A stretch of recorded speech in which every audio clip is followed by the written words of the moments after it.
നമസ്കാരം. Media vision വാർത്തകളിലേക്ക് സ്വാഗതം. പേരാമ്പ്ര വെങ്ങപ്പറ്റ ഗവൺമെന്റ് ഹൈസ്കൂളിൽ നിന്നും SSLC, USS, LSS, ഉറുദു, സംസ്കൃതം വിഷയങ്ങളിൽ ഉന്നത വിജയം നേടിയ വിദ്യാർത്ഥികളെ PTA കമ്മിറ്റി അനുമോദിച്ചു. Block panchayat president NP Babu ഉദ്ഘാടനം ചെയ്തു. Perambra Koderichal Vengappatta government high school SSLC, USS, LSS, സംസ്കൃതം, ഉറുദു പരീക്ഷയിൽ ഉന്നത വിജയം നേടിയ വിദ്യാർത്ഥികൾക്കുള്ള അനുമോദനം കോടേരിച്ചാലിൽ സംഘടിപ്പിച്ചു. Perambra block panchayat president NP Babu ഉദ്ഘാടനം നിർവഹിച്ചു. എല്ലാം ചേർന്നുകൊണ്ട് വിദ്യാർത്ഥികളെ ആദരിക്കുന്ന ഇത്തരമൊരു പരിപാടി ഇവിടെ സംഘടിപ്പിച്ചിട്ടുള്ളത്. ഈ പരിപാടി സംഘടിപ്പിച്ച ഇതിന്റെ ഭാരവാഹികളെയും ഉന്നതമായ വിജയം നേടിയ വിദ്യാർത്ഥികളെയും പേരാമ്പ്ര ബ്ലോക്ക് പഞ്ചായത്ത് ഭരണസമിതിക്ക് വേണ്ടി ഹാർദമായി അഭിനന്ദിക്കുകയാണ്. നമുക്കറിയാം, നമ്മുടെ ഈ വിദ്യാലയം ഒരു സാധാരണ നാട്ടിൻപുറത്ത് പ്രവർത്തിക്കുന്ന ഒരു വിദ്യാഭ്യാസ സ്ഥാപനമാണ്. നേരത്തെ UP സ്കൂളായി പ്രവർത്തിച്ച ഈ വിദ്യാഭ്യാസ സ്ഥാപനം അപ്ഗ്രഡേഷന്റെ ഭാഗമായിട്ടാണ് ഹൈസ്കൂളായി ഉയർത്തപ്പെട്ടത്. പ്രാഥമികമായ സൗകര്യങ്ങൾ ഇവിടെ നിലവിലുണ്ടായിരുന്നില്ല. എന്നാൽ തദ്ദേശ സ്വയംഭരണ സ്ഥാപനത്തിന്റെയും അതിനേക്കാൾ ഉപരി ബഹുമാന്യരായ നാട്ടുകാരുടെയും സഹകരണത്തോടെ ഒരു വിദ്യാഭ്യാസ സ്ഥാപനത്തിന് വേണ്ട ഭൗതിക സാഹചര്യങ്ങളെല്ലാം ഇന്നിവിടെ ഒരുങ്ങിയിട്ടുണ്ട്. ഞാൻ മനസ്സിലാക്കുന്നത്, ഈ വിദ്യാഭ്യാസ സ്ഥാപനത്തിന് ആവശ്യമായ കുറച്ച് സ്ഥലം സംഭാവനയെ കിട്ടിയിട്ടുണ്ട്. അതുപോലെ തന്നെ ജില്ലാ പഞ്ചായത്ത് അതിമനോഹരമായ ഒരു ബിൽഡിംഗ് അവിടെ നിർമ്മിച്ചിട്ടുണ്ട്. ആ നിലയിൽ തികച്ചും സൗകര്യപ്രദമായ വിധത്തിലാണ് നമ്മൾ ഗ്രാമീണ അന്തരീക്ഷത്തിൽ ഈ വിദ്യാഭ്യാസ സ്ഥാപനം പ്രവർത്തിക്കുന്നത്. സാധാരണഗതിയിൽ ഗവൺമെന്റ് ഹൈസ്കൂളുകളെ കുറിച്ചെല്ലാം പറയുക, അവിടെ പലപ്പോഴും അധ്യാപകർ. കൂത്താളി ഗ്രാമപഞ്ചായത്ത് ആരോഗ്യ വിദ്യാഭ്യാസ സ്റ്റാൻഡിംഗ് കമ്മിറ്റി ചെയർപേഴ്സൺ രാജശ്രീ ചടങ്ങിൽ അധ്യക്ഷത വഹിച്ചു. KC Raveendran, Manoj Koderi, Sabitha Suresh, Rajeesh M, JNPC, K Ashok Kumar, രക്ഷിതാക്കളായ Shamna TP, Sreejesh, staff secretary Ashraf എന്നിവർ ആശംസകൾ അർപ്പിച്ച് സംസാരിച്ചു.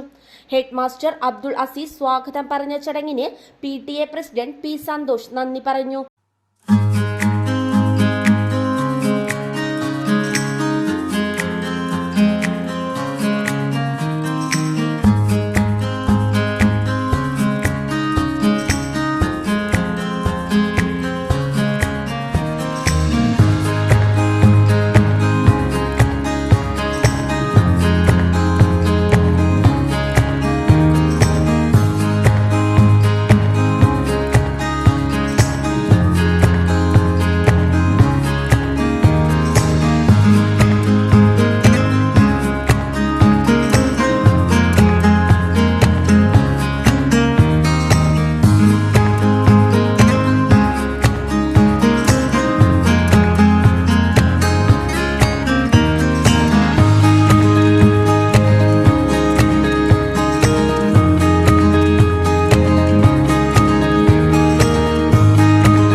Media vision.